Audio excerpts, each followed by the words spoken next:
बोलो जयकारा बोल मेरे श्री गुरु महाराज की जय।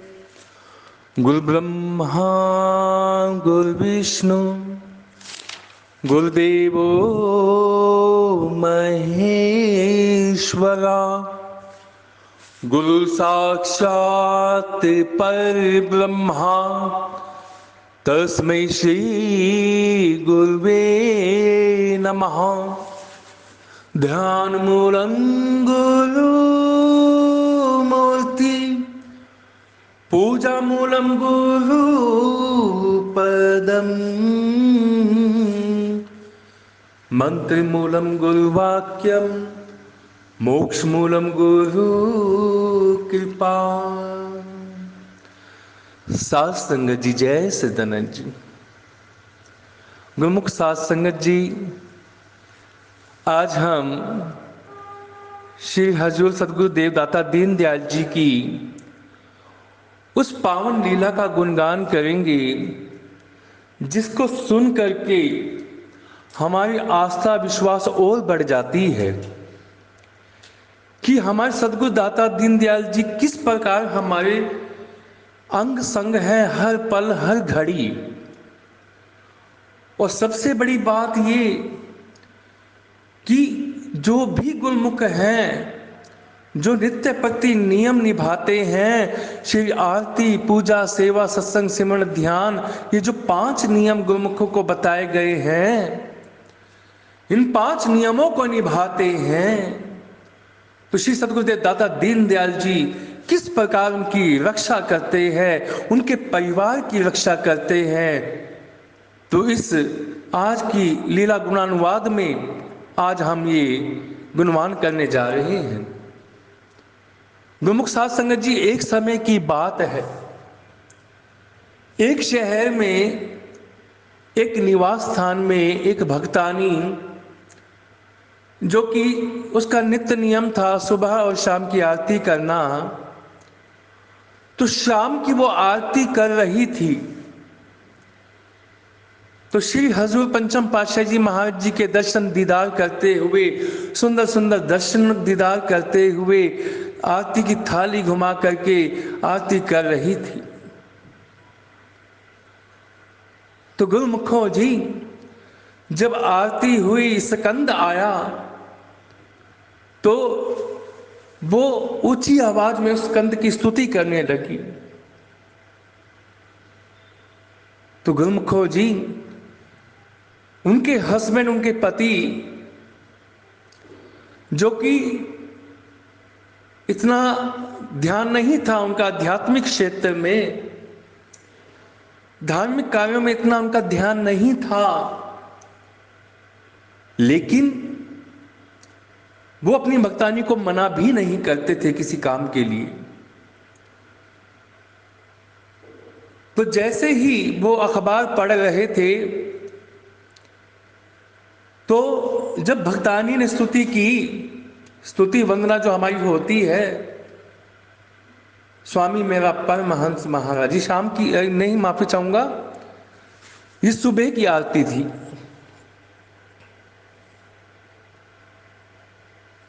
तो सुबह की आरती के वक्त जब ये वंदना कर रही, स्तुति कर रही थी, तो उस वक्त जब ये शब्द आया कि वे तरनी से हमें उबारो, करुणा जहाज बना कर तारो, तो ये कानों तक उस भक्त के भी जा रही थी जो उनके हस्बैंड थे। तो इस दरमियान क्या हुआ कि उस भगत जी को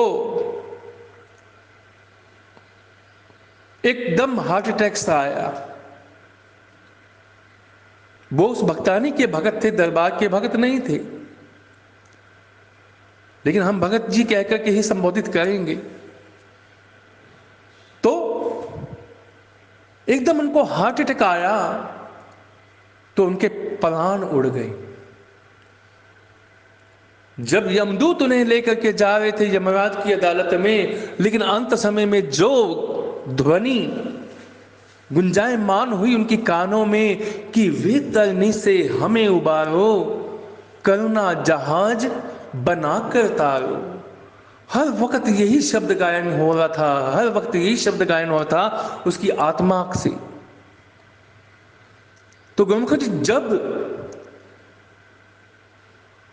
यमलोक में पहुंचे, यमराज के द्वार पे पहुंचे, तो वहां पे भी बहुत लंबी लंबी लाइनें होती हैं, भीड़ लगी होती है। वहां पे भी कहीं रोने की आवाजें आ रही होती हैं, कहीं हंसने की आवाजें आ रही होती हैं, कहीं खाना बट रहा होता है और कहीं भूखा मारा जाता है। तो जिन लोगों ने दान कर्म किया होता है उन्हें तो वहां भोजन दे दिया जाता है, और जिन लोगों ने कभी भी दान पुण्य नहीं किया होता उनको यूं ही छोड़ दिया जाता है कि तूने कौन सा, पूछा जाता है कि तूने कौन सा दान पुण्य किया था कि जो तुझे खाने को दे। तो सब कर्मों का हिसाब होता है।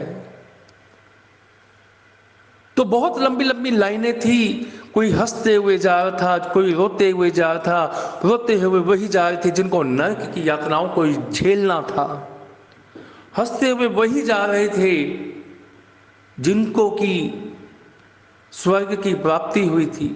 गुरुमुखो जी, ये बनावटी बातें नहीं है, ये सत्यता पे आधारित है। ये कैसे सत्यता पे आधारित है, ये अब आगे आप सुनिए। तो जब उस व्यक्ति की बारी आई, भगत की बारी आई, तो यमराज के सामने पेश किया गया।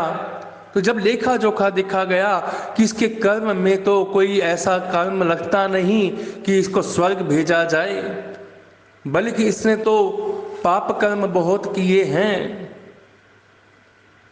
मांस भक्षण किए हैं, इसने कईयों का दिल दुखाया है, इसने कईयों की आत्माओं को पीड़ित किया है, तो इसको नरक की ग्रास में भेज दिया जाए। लेकिन उस आत्मा से आवाज आई जा रही थी, आवाज आई जा रही थी, वे तरनी से हमें उबारो, करुणा जहाज बना कर तारो। वे तरनी से हमें उबारो, करुणा जहाज बना कर तारो। जो हमारी श्री आरती का स्कंद स्तुति विनती है। तो जब ये वाणी गुंजायमान हो रही थी, खोलते हुए कढ़ाई को देख करके वो और ज्यादा भयभीत हो गई आत्मा, और यही जोर जोर की पुकार करने लगी, वे तरनी से हमें उबारो, करुणा जहाज बना कर तारो। वे तरनी से हमें उबारो, करुणा जहाज बना कर तारो। तो ये जब वाणी आत्मा की श्री सदगुरुदेव दाता दीनदयाल जी, हजूर पंचम पातशाही जी महाराज जी, जो कि इस वक्त गद्दी पे विराजमान थे श्री अनंतपुर के अंदर ही, पहुंची, तो जैसे उसको कढ़ाई में डालने लगे तो श्री सदगुरुदेव दाता दीनदयाल जी वहां प्रकट हो गए। बोलो जयकारा बोल मेरे श्री गुरु महाराज की जय। गुरुमुख जी, कोई बनावटी या काल्पनिक बातें नहीं है, सुनते जाइए आगे क्या क्या होता है। तो गुरु महाराज जी वहां प्रकट हो गए, उस जीव आत्मा की तरफ देखा, तो जब देखा कि ये तो कभी दरबार में भी नहीं आया, इसने तो आरती पूजा भी नहीं की, ये तो सत्संग में भी नहीं आया, लेकिन दरबार की श्री आरती का एक स्तुति का बखान कर रहा है कि वे तरनी से हमें उबारो, करुणा जहाज बना करता हो। हमारे दया के सागर सतगुरु दाता दीनदयाल जी ने जब इस वाणी को सुना तो वहां प्रकट होकर के यमदूतों को देखा। यमदूतों ने हाथ जोड़ करके श्री सतगुरुदेव दाता दीनदयाल जी को नमन किया, पंचम पातशाही महाराज जी को। जब नमन किया तो गुरु महाराज जी ने कहा कि ये हमारी जीव आत्मा है, इसे नरक में क्यों डाल रहे हो। यमदूतों ने कहा कि हे प्रभु सतगुरुदेव दाता दीनदयाल जी, हम तो उस धर्म का पालन कर रहे हैं, उस आज्ञा का पालन कर रहे हैं जो हमारे राजा यमराज ने हमें आदेश दिया है। हम क्या कर सकते हैं, हम मजबूर हैं। तो कहा कि यमराज को बुलाओ। यमराज प्रस्तुत हुए। यमराज जब प्रस्तुत हुए, हाथ जोड़ते हुए क्षमा याचना करते हुए सद्गुरुदेव दाता दीनदयाल जी को कहते हैं, प्रभु मुझसे क्या गलती हो गई, आप ही ने तो जो हमें नियम बताए हैं, आप ही ने जो धर्म की रक्षा के लिए हमें नियम बताए हैं, हम उसी का तो पालन कर रहे हैं प्रभु। बहुत गहरी बात है, ध्यान से समझिएगा इस बात को कि यमराज परमात्मा सद्गुरुदेव महाराज जी को कह रहा है कि आपने जो नियम बनाए हैं मैं तो उसी ही का पालन कर रहा हूं प्रभु, मैं आपके आदेशों की अवहेलना कैसे कर सकता हूं। तो श्री सद्गुरुदेव जी दयाल जी ने कहा, पंचम पातशाह जी महाराज जी ने, कि ये हमारी जीव आत्मा है, इसे छोड़ दो, लेकिन हाँ तुम्हारा नियम भी पूरा हो, तुम्हारे नियमों को भी वो क्षति ना पहुंचे, तो इसलिए हम एक काम करते हैं। तो श्री से सद्गुरुदेव दाता दीनदयाल जी ने एक अंगूठा अपना टेढ़ा किया, उल्टा करके उस कढ़ाई के अंदर डाल दिया, जलते हुए खोलते हुए कढ़ाई के अंदर डाल दिया। वो तुरंत ठंडा शीतल शांत हो गया और गुरु महाराज जी ने आदेश दिया यमदूतों को, अब इसको इस कढ़ाई में डाल दो, तुम्हारी बात भी पूरी होगी और हमारा कहना भी पूरा होगा। ऐसा ही किया गया। जब उसको उस कढ़ाई में डाला गया तो गुरु महाराज जी ने कहा कि इसको वापस धरती लोक पे भेजो। अब उसके घर में तो रोना पिटना हो रहा था कि ये व्यक्ति तो मर गया XYZ, ये हो गया वो हो गया। लेकिन चंद घंटों बाद जब उसके प्राण आए तो सब भयभीत हो गए, ये क्या हुआ, मृत व्यक्ति कैसे जीवित हो सकता है। उसके मुख में एक ही वाणी थी, वीर तरनी से हमें उबारो करना जहाज बना करता रहो। और उठते ही अपनी भक्तानी को कहता है, चल आनंदपुर चल, चल आनंदपुर चल, चल आनंदपुर चल। 3 बार 4 बार 5 बार उसके मुख पे यही वाणी थी, आनंदपुर चल, आनंदपुर चल, आनंदपुर चल। वो भक्तानी हैरान कि जिनको मैं इतनी बार कहती थी कि आनंदपुर चलो, दरबार में चलो, लेकिन ये कभी हामी नहीं भरते थे, कोई ना कोई बहाना लगा देते थे कि मैं तेरे को कभी मना नहीं करता, तू चली जाया कर, मुझे मत कहा कर। और एकदम इनकी मृत्यु हुई और मृत्यु के बाद ये जागृत अवस्था में भी आगे जिंदा भी हो गए और उसके बाद यही वाणी आ रही है कि आनंदपुर चल, आनंदपुर चल। वाणी यही निकल रही है। उसकी खुशी का ठिकाना नहीं रहा भक्तानी का, उसकी भक्तानी की खुशी का ठिकाना नहीं रहा। उसने कहा, हे मेरे दाता, कोई ना कोई तुमने लीला रची है। वो जब अनंतपुर गए तो श्री अनंतपुर में गुरु महाराज जी विराजमान नहीं थे। तो महात्मा लोगों ने उनको कहा, जब त्योहार का दिन होगा, त्योहार के दिन आएंगे, तब तुम आना, तब तुम्हें दर्शन दीदार होंगे। जब त्योहार आया, दर्शन दीदार करने के लिए गए, जैसे भेंटा पूजा करने हम दर्शन हाल में जाते हैं ना गुरुमुखो जी, उस वक्त वो भी भेंटा पूजा के लिए दर्शन हाल में लाइन में खड़े हो गए। अब क्या देखते हैं कि सब लोग तो हाथों से मत्था जोड़ते हैं, मत्था टेकते हैं, हाथ जोड़ करके नमस्कार करते हैं, जय सच्चिदानंद करते हैं। लेकिन ये क्या कर रहा है, ये उल्टा हाथ करके अंगूठा दिखाया जा रहा है, अंगूठा दिखाया जा रहा है, अंगूठा दिखाया जा रहा है सद्गुरुदेव महाराज जी को।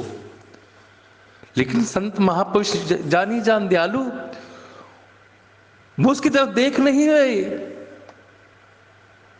वो संगत की ओर देख देख के निहाल होते हैं और उनको आशीर्वाद देते हैं। जैसे कि आपने भी देखा होगा, जब अनंतपुर प्रयाग धाम में जाते हैं तो गुरु महाराज जी दर्शन देते हुए कभी इधर देखते हैं, कभी उधर देखते हैं, कभी हमारी तरफ देखते हैं।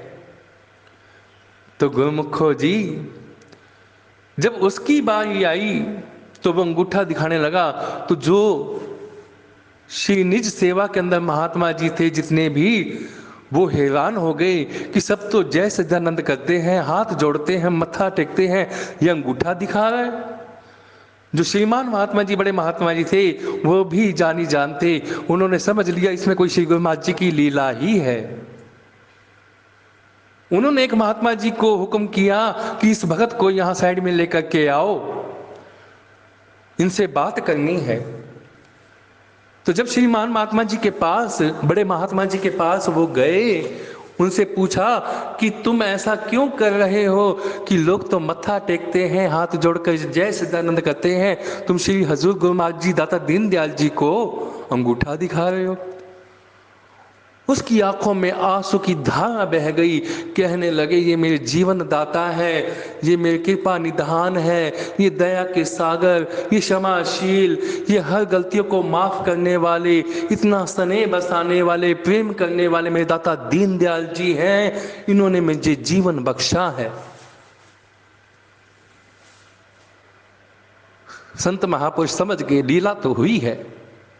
पूछा क्या क्या हुआ। उसने जब यमराज तक के, अपने मृत्यु के बाद तक यमराज तक का वृतांत बतलाया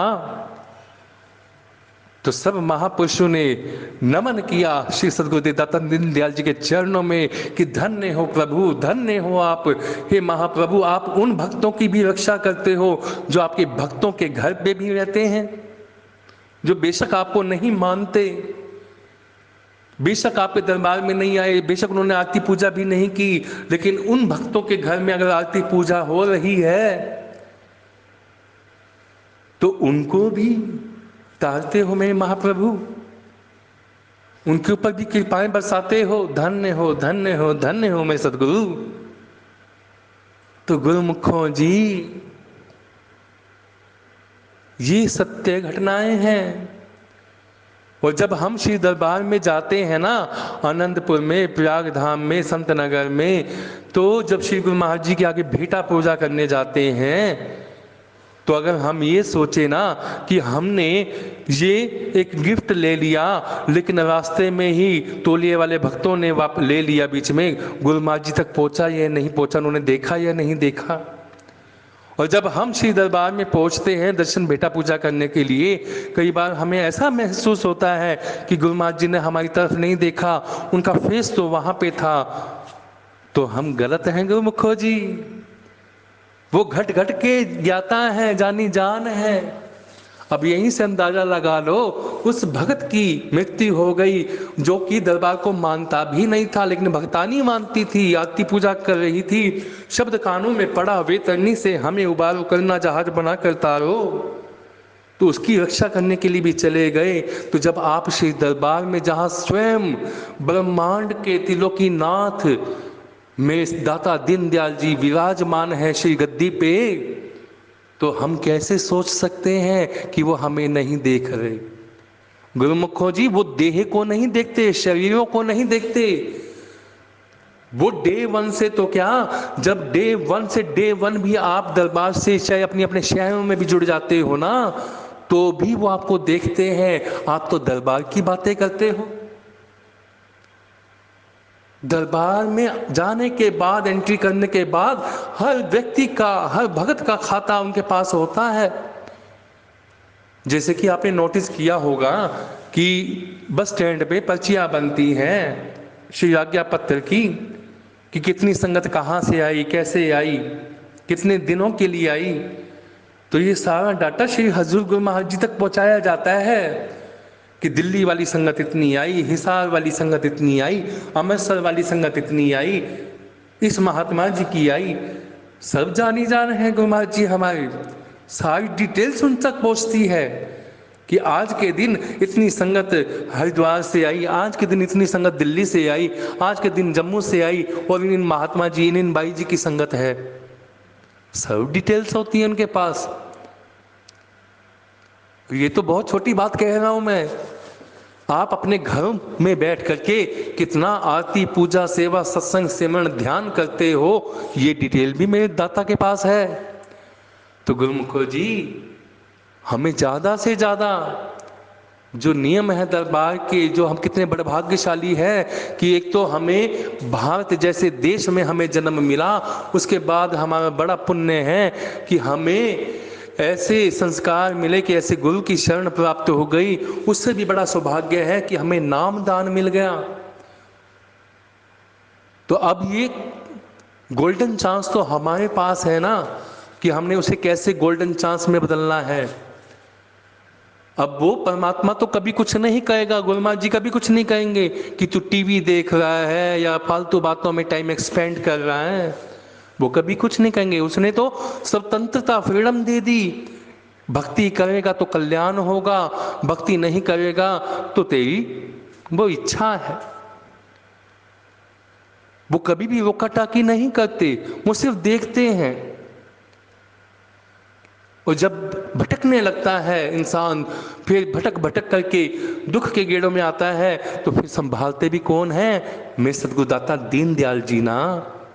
तो गुरुमुखो जी, सत्संग, भजन, सिमरन, ध्यान, इनका हमने नित्य प्रति नियम पालन तो करना ही है। खाली इनको नियम ना माने, ये वास्तव में हमारे ही कल्याण के लिए है। अगर हम बिजनेस करने जाते हैं, व्यापार करने जाते हैं, तो इसलिए जाते हैं ना कि हमें मुनाफा हो, कि 10,000 पे हमने लगाए हैं तो कम से कम हम 15,000 पे यानी 5,000 प्लस करके घर पे वापिस लौटे, इसलिए जाते हैं ना। तो गुरुमुखो जी 24,000 श्वास हमें मिले हैं, तो 24,000 श्वासों का लाभ उठाते हुए हमें सद्गुरुदेव दाता दीनदयाल जी के इसी पथ पे चलना है, मार्ग पे चलना है। इतनी ही सी तो बात है, इसमें क्या बड़ी बात है? करके देखो, अच्छा लगेगा। जय सच्चिदानंद जी।